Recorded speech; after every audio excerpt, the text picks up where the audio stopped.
सुदीप जैन जी, दिल्ली से। राधे राधे। राधे राधे महाराज जी। महाराज जी, इस संसार में व्यक्ति द्वारा प्राप्त की जाने वाली अधिकांश सफलता आत्म परीक्षण का नतीजा है, ना कि केवल योग्यता या चरित्र का। महाराज जी, क्या ये बात परमेश्वर के राज्य में भी सत्य है? नहीं, आप कैसा, आपकी बात हम अभी समझ नहीं पाए, क्या कहना चाहते हैं?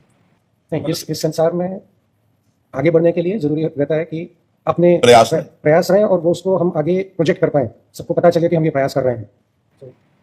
नहीं तो सबको सफलता मिल जाती है क्या? नहीं मिलती ना। तो उसमें भी पीछे लगा हुआ प्रारब्ध है। अगर आपका प्रारब्ध सही हुआ तो थोड़ी सी भी प्रयत्नशीलता आपको बहुत ऊंचाई पे पहुंचा देगी। अगर आपका प्रारब्ध बुरा है तो बहुत बड़ा प्रयत्न करने पर हाथ कुछ नहीं लगा, वो असफलता ही हाथ लगी। तो जगत में देखा जाता है दो प्रकार के प्राणियों को, कि थोड़ी सी प्रयत्नशीलता वाले बहुत उद्योगशील हो गए, बहुत व्यापारी धनी मानी बन गए, और एक बहुत पढ़ा लिखा, बहुत प्रयत्नशील, बहुत बुद्धिमान, लेकिन वो कुछ सफलता प्राप्त नहीं कर पा रहा। उसके पीछे उसका प्रारब्ध होता है, उसके पाप फल और उसके पुण्य फल। पाप फल है तो उसको गिरा देगा, पुण्य फल है तो उसे उठा देगा। तो प्रारब्ध को हम अगर रोकने की क्षमता रखते हैं तो हम परिणाम को सुधार कर सकते हैं, अन्यथा नहीं। प्रारब्ध को रोकने की क्षमता तपस्या और भजन में होती है। अगर हम भजन कर रहे हैं तो अपने प्रारब्ध को कंट्रोल में रख सकते हैं। आया है बुरा प्रारब्ध, हम उसे शासन में ले सकते हैं, हम उसका परिवर्तन कर सकते हैं, क्योंकि मनुष्य जन्म में ना हम नए भाग्य की रचना कर सकते हैं भगवान के भजन से। तपस्या का तात्पर्य है अपने धर्म में चलने पर जो हमें ताप मिलता है, जो हमें कष्ट मिलता है, उसको सह जाना ही तपस्या कहते हैं। तो आप समझ पा रहे हैं? तो आपका मतलब था कि अध्यात्म में भी ऐसा होता है? हाँ, परमेश्वर के राज्य में भी सत्य है ये बात। नहीं, परमेश्वर के राज्य में पुण्य और पाप का तो प्रवेश ही नहीं है, वो तो सच्चिदानंद मार्ग है, उसमें ऐसा नहीं। उसमें सफलता कृपा से विशेष होती है। अपना साधन तो निमित्त बनता है, अपना प्रयास तो निमित्त बनता है, लेकिन पूर्णता कृपा से होती है। क्योंकि हम सीमित सामर्थ्य वाले उस असीम परमात्मा को कैसे प्राप्त कर सकते हैं? हम जैसे एक सीपी है, वो समुद्र की था कैसे ले सकती है? सीपी वो समुद्र के, तो हम एक सीपी है, हमारी बुद्धि एक सीपी की तरह है, और भगवान एक समुद्र है। तो वो कृपा करके हमारे सीपी में आके बैठ जाए, वो बात अलग। वो हमारी बुद्धि में आकर के कृपा करके बैठ जाते हैं, तो पूर्ण ज्ञान, पूर्ण अनुभव, पूर्ण ब्रह्म परमात्मा स्वरूप हो जाता है। लेकिन उसमें हमारा प्रयास भी, अत्यंत प्रयत्न देखकर भगवान कृपा करते हैं। जब देखते हैं कि रात दिन ये साधना में लगा है, भजन में लगा है, तो वो कृपा कर देते हैं। ऐसे नहीं कि मनमानी भोगों को भोगे, खूब खाए पिए मौज मस्ती से भगवान कृपा कर दे, ये नहीं। जो रात दिन विकल है भगवान के लिए, तब भगवान की कृपा उतरती है और उसे भगवत साक्षात्कार करा देती है। उसमें शुभ अशुभ कर्मों का नाश होने पर भगवत साक्षात्कार होता है। उसमें शुभ अशुभ, लौकिक उन्नति और लौकिक अवनति, इन दोनों में हमारे पूर्व के शुभ अशुभ का बड़ा योग रहता है। लेकिन भगवत प्राप्ति में शुभ अशुभ दोनों का नाश होने पर योग प्राप्त होता है। समझ पा रहे हैं? सतीश जी, छिंदवाड़ा। श्री हरिवंश महाराज जी। गुरुदेव भगवान, आप कहते हैं कि श्री जी के लिए सहज हो जाओ, तो महाराज जी सहज कैसे हुआ जाता है? महाराज जी, नाम जप करो, जब अंतःकरण निर्मल होगा तो सहज। सहज का मतलब संत हो जाना।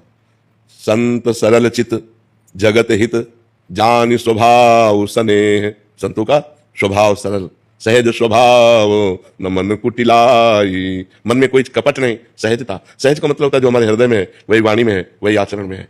कोई छुपाव नहीं, कोई कपट नहीं। भगवान कहते हैं मोहि कपट छल छिद्र न भावा। और आज का प्राणी बोल कुछ रहा है और उसी समय उसके मन में कुछ और चल रहा है और आचरण कुछ और है। इसीलिए भगवान की कृपा का अनुभव नहीं हो रहा। किसको भगवत प्राप्ति हुई? भगवान को ज्यादा ढोंग नहीं चाहिए, सीधा सरल स्वभाव। तुम पतित हो तो पतित बन के पुकारो, अभी वो कृपा कर देंगे। लेकिन हम लोग बड़ा नाटक करते हैं। वाणी में कुछ और होता है, हृदय में कुछ और होता है, आचरण में कुछ और होता है। वो अंतर्यामी परमात्मा सब जानता है, इसीलिए सब किसी को उस अनुभव में नहीं आता। और अगर सहज ढंग से, सरल ढंग से, जैसे हम हैं वैसे हे पतित पावन प्रभु मैं आपका हूं, तो चाहे जितने नीच हो, आप चेत सुदुराचारो भजते माम अनन्य भाग साधुरेव समंतव्या सम्यक व्यवसिता। ऐसा घोर दुराचारी हो, आप चेत सुदुराचारो, भगवान कह रहे घोर दुराचारी हो और मेरी शरण में अनन्य भाव से आ जाए, मैं उसे साधु बना दूंगा।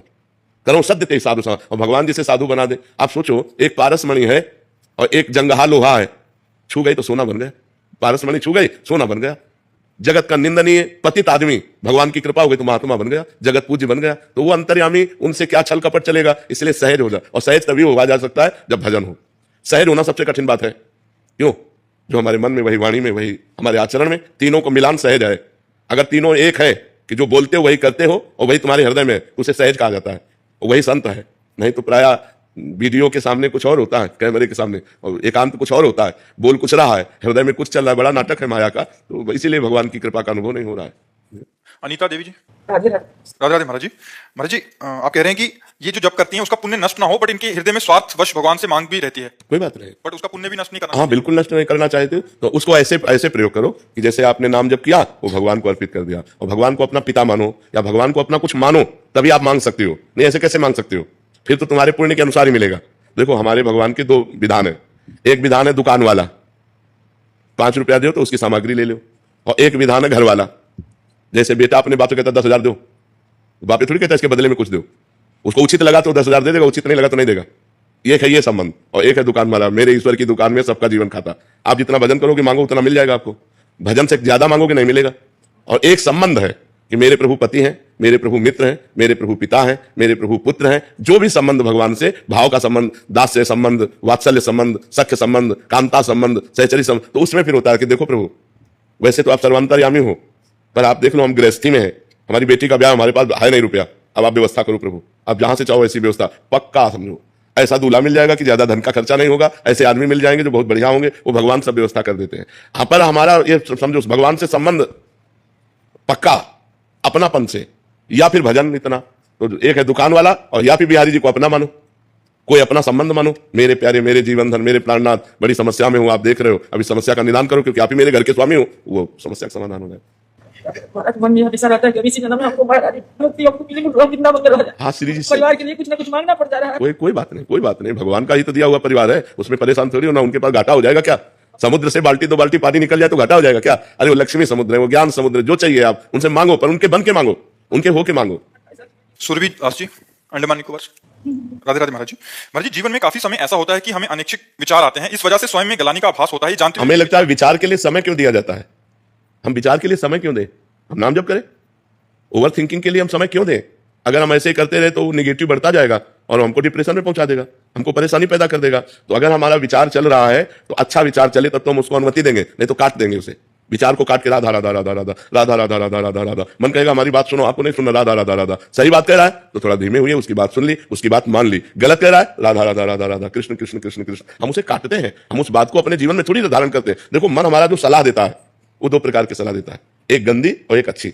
अच्छी सलाह का हम आदर करें और गंदी सलाह से हम उससे संबंध न रखें। जाओ, जैसे कोई हमारा दोस्त है गलत सलाह दे रहा है तो हम नहीं, हम तुम्हारी बात नहीं मानेंगे। तो ऐसे मन हमारा दोस्त है, वो दो सलाह देता है, एक बुरी सलाह देता है और एक अच्छी सलाह देता है। तो बुरी सलाह को हम काटते हैं, राधा राधा राधा। महाराज जी, अगर काटने का सामर्थ्य कभी कभी महाराज इतना हावी हो जाता है कि उसको हम विचार को काट नहीं पाते, उसके लिए क्या करें? भगवान से प्रार्थना, उसी समय प्रार्थना करें जब हमारा नाम जब भी काम ना कर रहा हो और हमारा मन हम पे हावी हो चुका हो, तो भगवान की तरफ अंदर से देखे और पुकारे, हे करुणा निधान। देख लो, तुरंत आपको समाधान मिल जाएगा, तुरंत समाधान मिल जाएगा यदि हृदय से भगवान को पुकारोगे।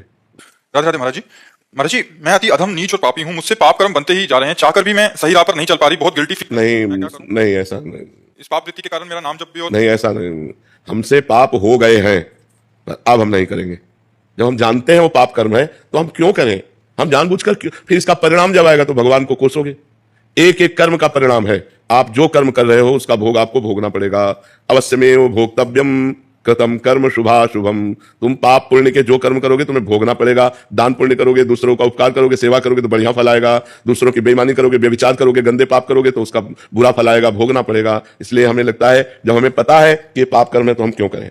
मना कर देना चाहिए मन को कि मैं तुम्हारी सलाह पे अब इस शरीर से वो आचरण नहीं होने देंगे जिनको पाप कहते हैं। हाँ, तो इसको संभालो, भगवान की शरण में हो, वैष्णव हो, भगवान श्री कृष्ण के शरणागत हो, श्री कृष्ण से प्रार्थना कीजिए, वो आपको बल देंगे।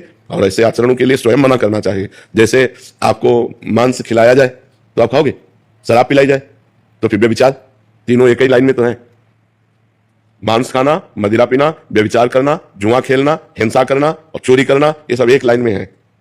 तो हम लोग तो मांस, मदिरा, इनको तो बहुत बुरा मान लेते हैं, लेकिन व्यभिचार को, गंदी बात को बुरा, उस कोटि का बुरा नहीं मानते, तो फिर ठीक नहीं है। ये बात ठीक नहीं है। हमको अपने शरीर से पाप कर्म से बचना चाहिए, नहीं फिर कंठी तिलक और ये सब बेकार हो जाएगा, इसका कोई महत्व नहीं होगा और नरक जाना पड़ेगा। और आप भगवान की शरण में हो, नाम जप कर रहे हो, पाप कर्म ना करो, आप भगवान को प्राप्त हो जाओगे। तो ये बात समझना है कि हमको कम से कम हम लाइसेंस में है। ऐसे कोई चोरी करे तो गलत काम करते हो, लेकिन वर्दी पहन के चोरी करे तो विशेष होगा कि आपको कानून का पता है, आप कानून के खिलाफ चल रहे हो। तो ये वर्दी है धर्म की कि आप धर्मात्मा का वेश धारण किए हुए, कंठी तिलक बांधे, शर्म नहीं आती तुम पाप कर्म करते हो। तो हमको खुद अपने मन को डांटना चाहिए, पाप कर्म से बचना चाहिए, नहीं हमारा पतन कर देगा, हमारा नाश कर देगा। बहुत खतरनाक पाप कर्म है, ऐसी जगह फंसा देगा जहां से निकलना मुश्किल।